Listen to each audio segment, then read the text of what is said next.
PSM Makassar kembali menghadapi Lalenok United pada babak kualifikasi pada AFC 2020 yang akan digelar di Stadion Pekansari, Bogor 29 Januari 2020.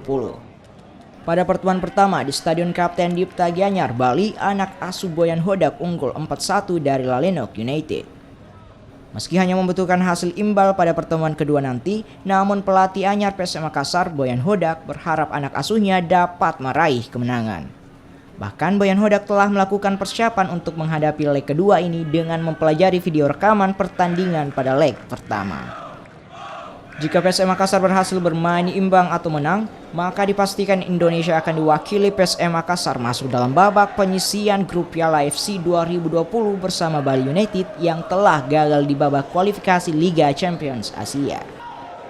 PSM nantinya akan tergabung dalam grup H yang dihuni oleh FC Iloilo dari Filipina, Tampines Rovers dari Singapura, dan Sun United dari Myanmar. Tim Liputan Kompas TV.